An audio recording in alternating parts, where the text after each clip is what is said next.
हमने सुना कि भजन लाल जी ने आपकी बहुत मदद की, ये सच है? हाँ बिल्कुल सच है। क्या मदद की? मेरे उतार चढ़ाव रहे अभी इस दौर में। जब मैं समरावता कांड जिस दिन हुआ, थप्पड़ कांड, उस दिन मुझे पूरी तरह से रगड़ने का काम सरकार ने किया था। जो उस दिन धाराएं लगाई मेरे पे, वो भजन लाल सरकार ने लगाई।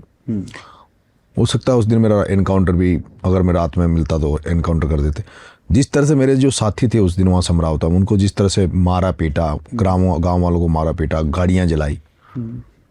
लेकिन बाद में जब जनता ने 25 फरवरी को विधानसभा घेराव का आह्वान किया और उसका जो अपडेट आया, जो आईबी रिपोर्ट आई, उसमें बहुत बड़ी संख्या में लोग विधानसभा घेराव करने वाले थे। उसको देखकर सरकार बैकफुट पे आई। सरकार ने मेरे जो साथी थे बाहर, मेरे परिजन थे, उनसे बात करी। उनसे टेबल पे बात करने के बाद राजी समझौता हुआ, और समझौता होने के बाद भजन लाल जी ने मेरी मदद करी। ये आज भी मैं आपके सामने स्वीकार करता हूँ। भजन लाल जी मेरी मदद कर रहे थे, लेकिन 2-3 खेमे और थे, जिसमें विशेष रूप से उस समय ओम बिरला जी थे, जो मेरे लिए रोड़े अटका रहे थे। भजन लाल जी के चाहने के बाद भी।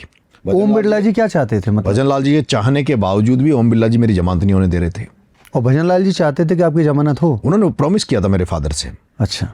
मेरे फादर से प्रॉमिस किया था, और प्रॉमिस करने के बाद में जब उन्होंने यहाँ तक कहा था कि भाई इनके मुकदमे वापस ले लेंगे हम लोग। तो ये भजन लाल जी ये जो कर रहे थे, ये सरकार का एक्ट था या भजन लाल जी का खुद का एक ये था कि? देखो, उन्होंने जब एक, वैसे तो मेरा देखा जाए तो उन्होंने एक बहुत बड़े आंदोलन को रोका था राजस्थान में, भजन लाल जी ने।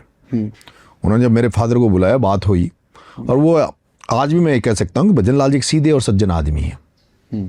आज भी मैं स्वीकार करता हूँ खुद की भजन लाल जी पॉलिटिशियन नहीं है।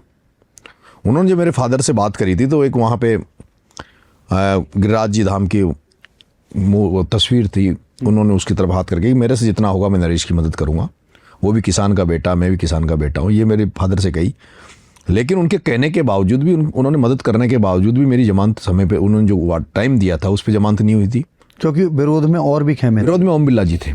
प्लान जो था ओम बिरला जी का, वो प्लान ये था कि नरेश मीणा को जब तक ट्रायल चले एसडीएम वाले मामले की, ट्रायल तक ही अंदर रहे, और अंडर ट्रायल में ही इसको सजा दे दी जाए, ताकि इसको चुनाव लड़ने से रोका जा सके। ये उनकी पूरी प्लानिंग थी, पूरा ब्लूप्रिंट बना हुआ था। समझौता जब हुआ उसके बाद में भजन लाल जी ने मदद की, तो उस समय फिर जमानत हुई। जमानत होने के बाद में मैंने जो भजन लाल जी की तारीफ कर दी। अच्छा, मैं क्या कि मैं साफ सुथरा हूँ, जो मेरी मदद करेगा मैं उसकी, और जो मेरा विरोधी है तो उसका विरोध भी मैं उतनी तरह करता हूँ।